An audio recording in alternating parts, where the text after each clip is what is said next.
umpisa na ng klase, ayan. Marami pa palang ipiprint, kaya pupunta kami sa SM, bibili kami ng ink. Sumakay kami ng jeep para ma-experience naman nila ang jeep. O, di ba? Yan, tumawid na kami, nakarating na kami ng SM Novaliches. Sige, lakad lang ang aking mga mahal na girls. Ang sexy naman ng aking mama. At yung aking dalawang babies. Pero nagutom sila, kaya ayan. Kakain daw muna sila ng waffle. Ayan ang kanilang mama. Binibilang ang bariya sa kanyang wallet.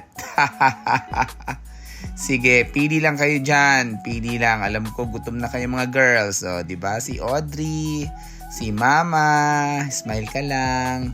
Ayan, nasa loob na kami ng SM. Uy, mahal na mahal ko yan. Lakad lang. Oops, cotton candy. Ayan, nakita niya. Sorry anak, bawas ka muna sa sweets ha. Bawas muna baby. Sige, punta kami dyan sa taas para pumunta sa computer shop.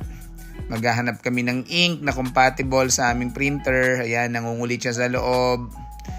Yan, sige, wag ka makulit na bata ka. Baka makabasag ka, wala tayong pambayad. Iiwan kita dyan, bahala ka sa buhay mo. Ayan, nakala ko uuwi na kami pagkatapos makabili ng ink. Hindi pala. Ayan, nag-aya siya mag-grocery. Oh, ang haba ng pila. Konti lang binili namin kasi wala kaming dalang sasakyan. Nag-commute lang kami kanina. Sumakay kami ng jeep. Sige, papalagay lang po namin sa box yan kasi nakalimutan din namin magdala ng eco bag dahil wala talaga sa plano namin mag-grocery. Yan, habang nakapila at magpapabox ng mga pinamili. Yan, ang bait naman ng dalawang babies ko. Sharing ng kanilang mga candies. Yan, ngawit na si Madam.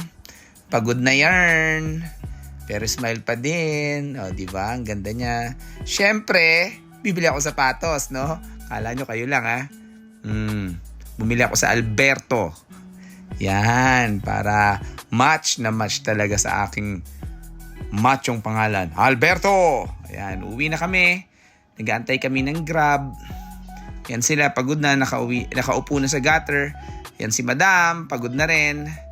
Sige, uwi na kami. Pahinga muna pagdating sa bahay. Meron pang mga ipiprint at meron pang mga gagawin para bukas, first day ng class nila, face to face. Sige, sa ulit na video mga ka-airpat. Bye-bye!